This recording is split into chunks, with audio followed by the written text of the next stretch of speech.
Udendia, Udendia।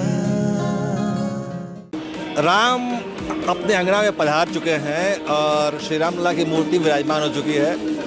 Ayodhya में तो उत्सव का माहौल है ही, दिल्ली में भी राम भक्त उत्सव मना रहे हैं। क्या नाम बेटा आपका? चेष्टा। आपका नाम? ध्रुव। तो आप लोग राम मंदिर के बारे में जानते हैं कुछ? हाँ, कल उसका उद्घाटन है, मतलब 22 को उद्घाटन है उसका, और शायद 5 साल बाद जो है बना है वो। तो आप हर खबर देख रही हैं, न्यूज़ देख रही हैं राम मंदिर का? देखती हूँ आजकल तो। आपको भगवान राम के बारे में क्या क्या पता है? भगवान राम अयोध्या आए थे 14 साल बाद, मतलब लाइक वो लोग वनवास काट के आए थे। एक अच्छे राजा थे, एक अच्छे पिता थे, है ना? और आप बताइए, आपको राम जी के बारे में क्या पता है आपको? जय श्री राम। जय राम पता है। हनुमान जी कौन थे?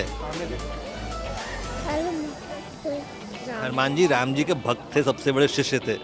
और आपकी दीदी ने कितना अच्छा बताया आपको, देखिए। कोई बात नहीं। जी आपका शुभ नाम? सुमित गुप्ता। आप कहाँ से हैं? हरिनगर से, वेस्ट दिल्ली। तो राम मंदिर तैयार हो रहा है अयोध्या में, आप क्या कहना चाहेंगे? ये तो बहुत ही सौभाग्य की बात है हमारे पूरे देश की जनता के लिए। 500 साल बाद हमारे देश में मोदी जी आए, या सुप्रीम कोर्ट ने जजमेंट दी और राम राज्य का शुरुआत हुई। कब से लोग इंतज़ार कर रहे थे इस शुरुआत की, किसी ने आगे बढ़कर इसकी शुरुआत करी और प्रभु राम के बारे में लोगों को जानने के बारे में मिला। पहले लोग बहुत कम ही जानते थे कि राम जी के बारे में। इससे हमें नॉलेज भी मिल रही है और अयोध्या के बारे में भी काफ़ी जानकारी मिल रही है, और सबको एक बार ज़रूर जाना चाहिए वहाँ पे और देखना चाहिए हमारे प्रभु राम ने क्या क्या हमारा विरासत दे रखी है। आपका शुभ नाम? प्रीति गुप्ता।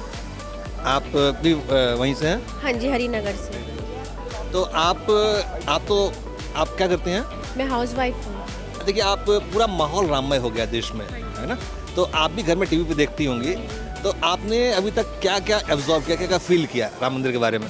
ये तो बहुत अच्छी बात है कि अयोध्या में बना है, बच्चों को शिक्षा मिली है राम के बारे में। पहले कुछ नहीं पता था किताबों में, अब ये है कि नॉलेज बच्चों को मिलेगी कि किताबों की बजाय अयोध्या में मंदिर बना है, तो कि 500 साल बाद मंदिर बना है, तो बच्चों को कुछ शिक्षा मिलेगी। राम जी हमारे कुछ थे। बहुत अच्छी बात है कि हमारे देश में जब राम का वास होगा इस बार। आपको लग रहा है कि राम मंदिर के साथ साथ देश में संस्कार भी बढ़ रहा है बच्चों में? ये तो बात बिल्कुल सही है, साथ में बच्चों को भी शिक्षा मिलेगी इस चीज़ के बारे में कि राम के बारे में क्या है, क्योंकि इन्हें कुछ नहीं पता था। पहले किताबों में पढ़ा था, मंदिर उन्होंने देखा नहीं था, तो अब इस बहाने पता चलेगा कि राम मंदिर भी बना है हमारे अयोध्या में। बच्चों का जय श्री राम बोल दो जोर से। जय श्री राम बोलो। नाम सर? उपेंद्र पांडे है मेरा नाम। आप कहाँ के रहने वाले हैं? और मैं वैसे तो यूपी का ही हूँ, इलाहाबाद का, लेकिन मेरे पिताजी कार सेवा में थे, मोदी जी के साथ थे उस ज़माने में। अब नहीं है, अब उनका जो है 93 में डेथ हो गया। लेकिन मैंने तो पूरे परिवार से मैंने देखा है, अपनी आंखों से देखा है। मुलायम सिंह ने कैसे गोली की, अशोक सिंघल जी थे, ठीक है। तो बड़ा एक लंबा संघर्ष था, और संघर्ष ऐसा था जो कि आज मान लीजिए मुमकिन होते हुए हम अपनी आंखों से देख रहे हैं। हिंदू समाज के लोग ही नहीं, मैं तो कह रहा हूँ कि सारे समाज के लोग। ये नहीं है कि हम कोई धर्म के लेके जो है उनको, राजनीति के लेके जो है उसको ये करें, लेकिन ये बड़ा लंबा संघर्ष था और ये एक सांस्कृतिक संघर्ष था जो कि हमारे धरोहर थे। अब राम के बिना तो हम इस देश की कल्पना नहीं कर सकते। तो राममय पूरा देश है आज के डेट में, और 22 तारीख को वो हो भी रहा है प्राण प्रतिष्ठा जो भी है। और एक श्रेय जाता है क्योंकि मोदी जी उस समय अडवाणी जी के रथ पे पीछे थे, है ना।